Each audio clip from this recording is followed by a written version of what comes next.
और मैं ये भी कह सकता हूं कि अभी जितने आप पहुंचे हो यहां, आप अंदाजा लगा लेना, जितने आप पहुंचे हो उससे कई गुना अभी पहुंच नहीं पाए। ये आपको भी पता है, हमें भी पता है। मैं एक बार फिर आपको बहुत बहुत बधाई देता हूं।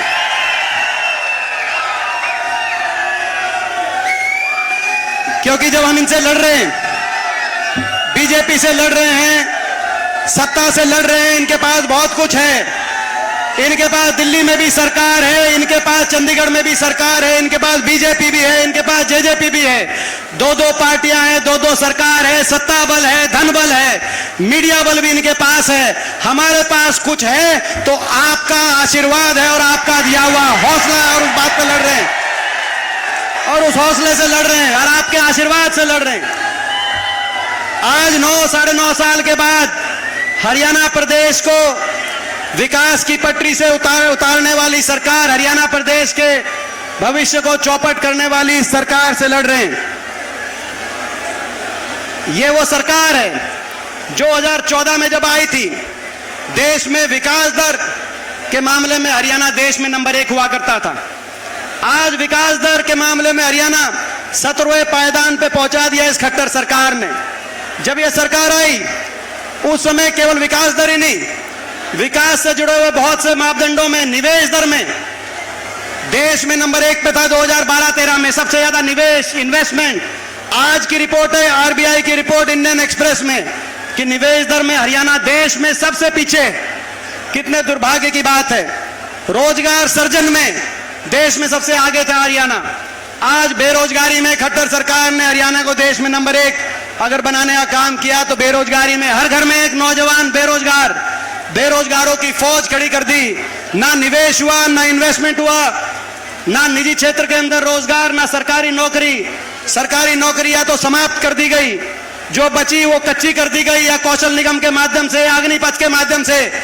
और उसके बावजूद कोई अगर भर्ती निकली तो या तो एचपीएससी, एसएससी की भर्ती घोटालों की भेंट चढ़ गई, या ले देकर कोई लिस्ट आई तो हरियाणा के नौजवानों से ज्यादा दूसरे प्रदेशों का नौजवानों का नंबर हरियाणा की लिस्टों में आया, जैसे कि हरियाणा के नौजवानों में प्रतिभा ही नहीं।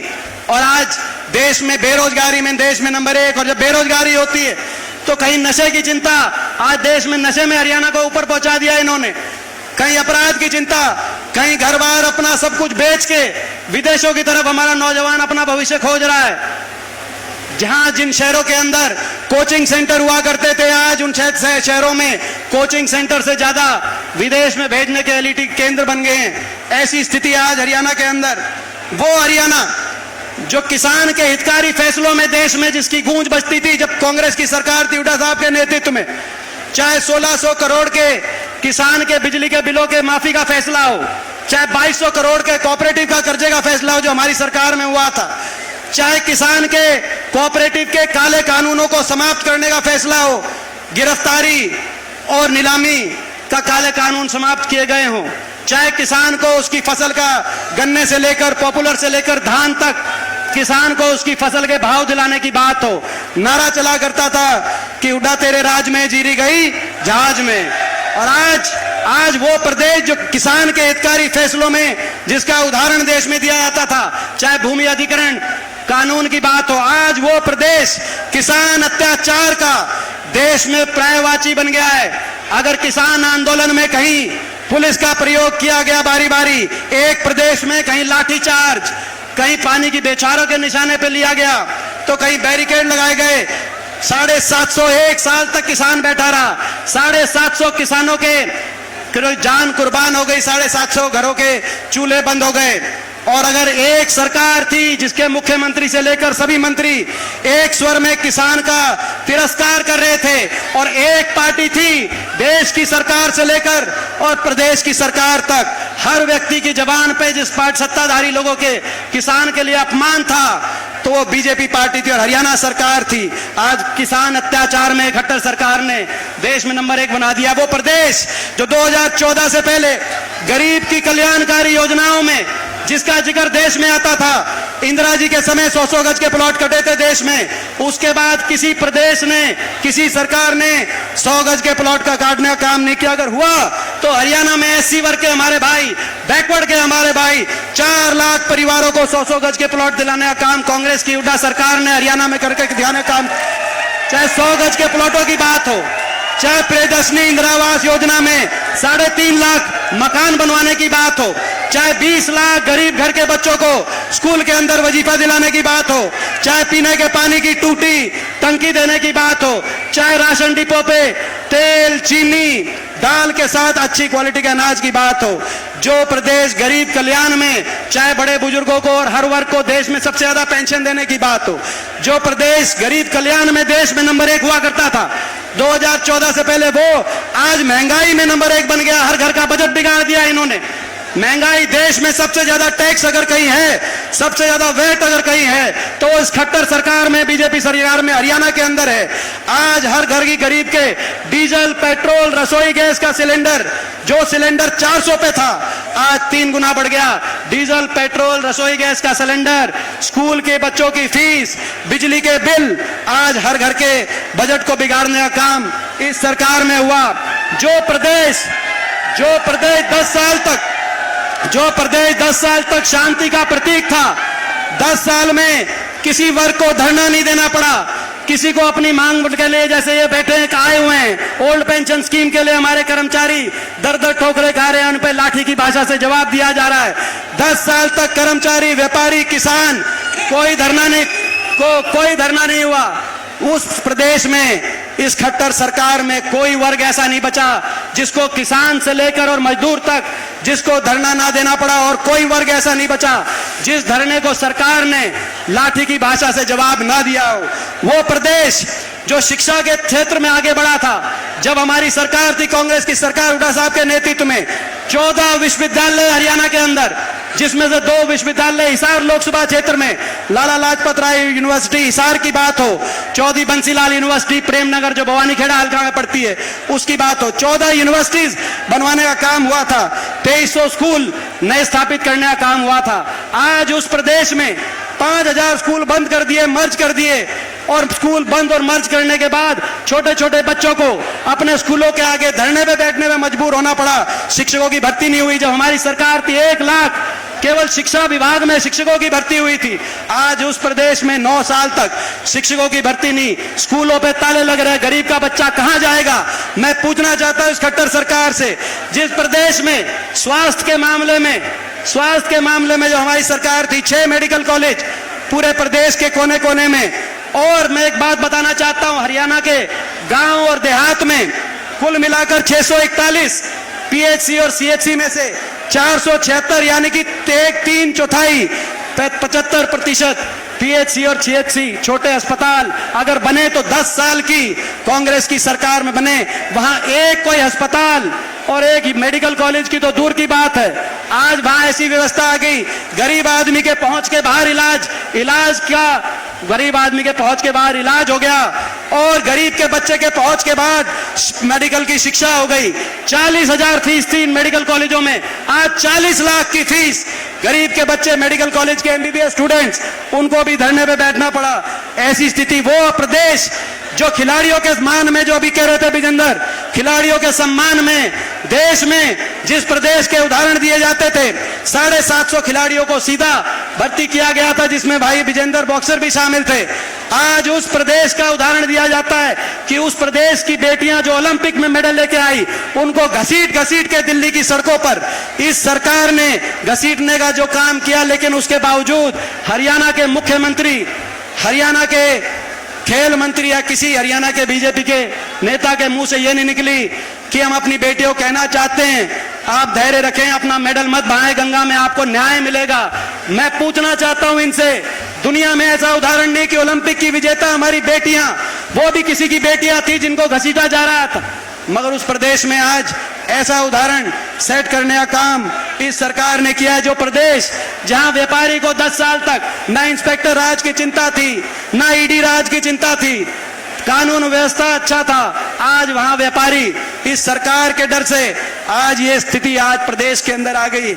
मैं आपसे पूछना चाहता हूं, ये जो खट्टर सरकार 9 साढ़े 9 साल की, इस सरकार से छिकलिया की निभावी कसर रह रही है। और ये हिसार विकास की पटरी से उतार दिया हरियाणा प्रदेश को। मैं हिसार की भी बताना चाहता हूं। आपको याद होगा किसी भी बड़े केंद्र का अगर विकास जुड़ा हुआ है तो कनेक्टिविटी से जुड़ा हुआ है। 2009 में हम यहां से लोकसभा नहीं जीते, लेकिन देश के प्रति, हिसार के प्रति अपनापन और देश और प्रदेश के प्रति एक जिम्मेदारी के रूप में मैंने दिन रात मेहनत करके हिसार को कनेक्ट कराने के लिए 4 लेन सड़क जो रोहतक से सीधा डबवाली तक और सीधा हांसी से महम की रेल की लाइन और एयरपोर्ट 2012 में एक एयरपोर्ट हिसार में और दूसरा अंतर्राष्ट्रीय एयरपोर्ट जो महम, मुंडाल, बडेसरा जो इसी लोकसभा क्षेत्र के अंदर जो हिस्सा पड़ता है, भिवानी, हिसार, रोहतक, 3 जिलों को टच करता हुआ, मैं आपसे पूछना चाहता हूं, इन्होंने चाहे वो हमारी सरकार में ये इस एयरपोर्ट की बात हो, ये 4 लेन की सड़क की बात हो, रेल की लाइन, आज तक 9 साल में उस रेल बुलेट ट्रेन की बात करने वालों ने आज तक रेल की सीटी नहीं सुनी। जिस दिन ये रेल चल जाएगी हिसार से दिल्ली का रास्ता 80 किलोमीटर रेल का कम हो जाएगा, सीधी ट्रेन चलेगी सिरसा से और दिल्ली पहुंचेगी, डायरेक्ट अपना ट्रेन की कनेक्टिविटी बनेगी। ये विकास के, ये एक सोच के साथ उद्योग की बात हो, चाहे वो थर्मल 5000 करोड़ की लागत से, चाहे थर्मल कारखाने लगाने की बात इधर खेदड़ के अंदर हुई हो। मैं पूछना चाहता हूं आपसे, चाहे हिसार के अंदर अलग अलग सावित्री जी ने प्रयास के हुड्डा साहब का साथ लिया, अलग अलग पुलों की बात हो, सदन बाईपास की बात हो, मैं आपसे पूछना चाहता हूं, इस सरकार में हिसार में कोई यूनिवर्सिटी, कोई थर्मल कारखाना या कोई नया काम, जो पुराने काम करके गए रेल की लाइन और एयरपोर्ट अभी वही पूरे नहीं हुए, कोई नया काम इन्होंने कराया कि नहीं कराया, मैं आपसे पूछना चाहता हूं। 9 साल बहुत लंबा समय होता है। आज हरियाणा को विकास की पटरी से और हिसार को भी विकास की पटरी से। इस सरकार के पहलू हैं 4: बेरोजगारी, महंगाई, भ्रष्टाचार और अहंकार।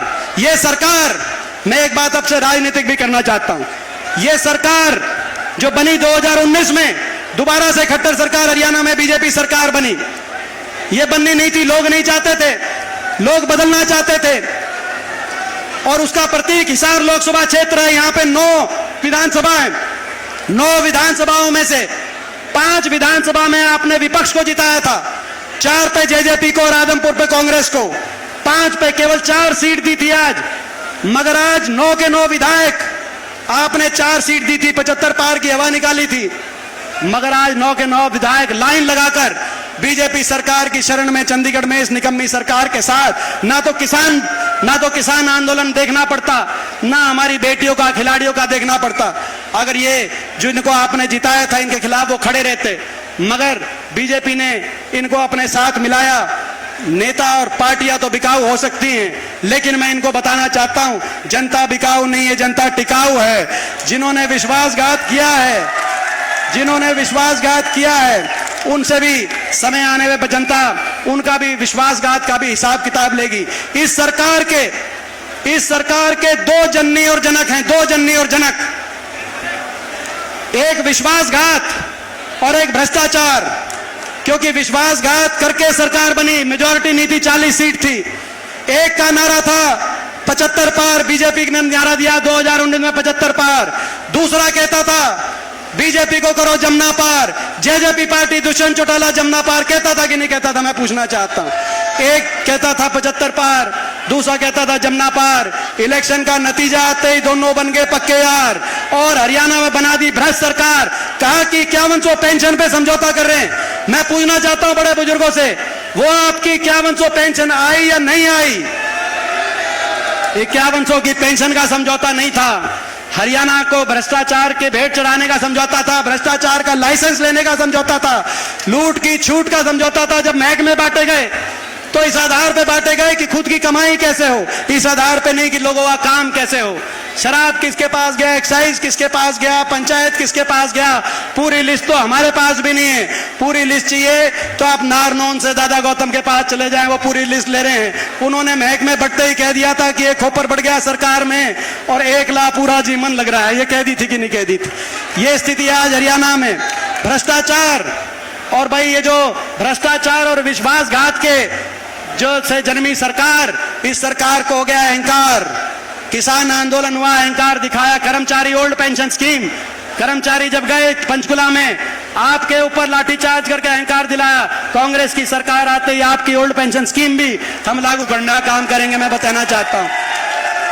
गरीब आदमी गया, सफाई कर्मचारी, ग्रामीण चौकीदार, उन पे लाठीचार्ज, मनरेगा के मजदूरों पे लाठीचार्ज, छोटे छोटे बच्चे 2-2 महीने तक अपनी स्कूलों के आगे बैठे रहे, उन पे सरकार ने अहंकार से उन बच्चों का जवाब दिया, अहंकार।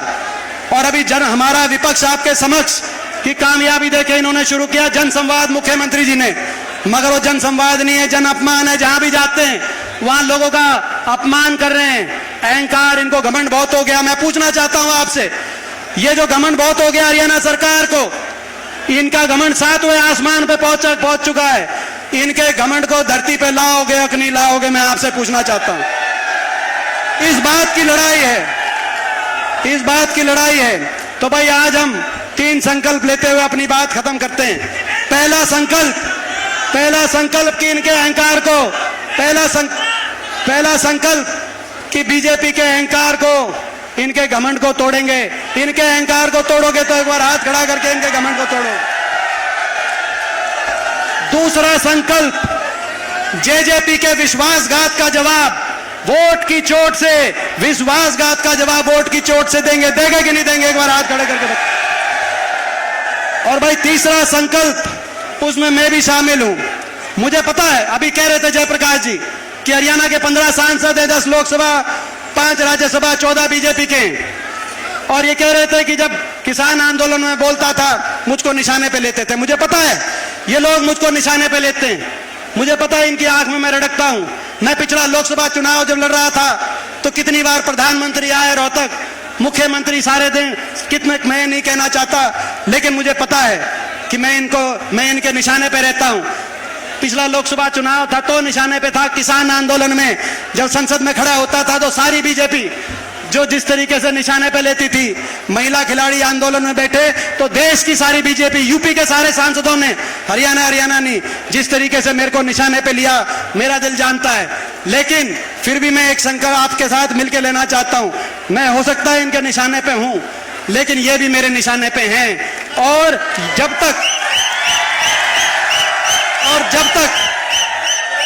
तक ऐसी सरकार जिसने हरियाणा वासियों का इतना अपमान किया हो, हरियाणा के विकास का इतना नुकसान किया हो, हरियाणा के नौजवान को देश में सबसे ज्यादा बेरोजगारी और गरीब को महंगाई दी हो, देश में सबसे ज्यादा भ्रष्टाचार, ये सरकार जब तक हरियाणा की सत्ता से बाहर नहीं होगी, आप अगर साथ दें तो दिन और रात मेहनत करेंगे। मैं पूछना चाहता हूं, आप साथ हैं? आप साथ देंगे? आप साथ देंगे तो दिन और रात मेहनत करेंगे। आज 9वां विपक्ष आपके समक्ष कार्यक्रम है, 9 लोकसभा हो गई, तो लगभग एक रोहतक लोकसभा बची है, बाकी सारे हो गए।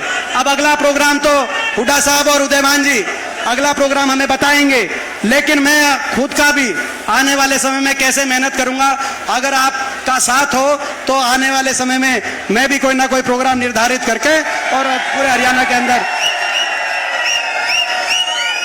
भाई अब एक बात बताओ, आपके साथ में, आपके आशीर्वाद में आप कोई कसर तो नहीं दिखाओगे? आपका बहुत बहुत धन्यवाद। जय हिंद, जय राम जी की।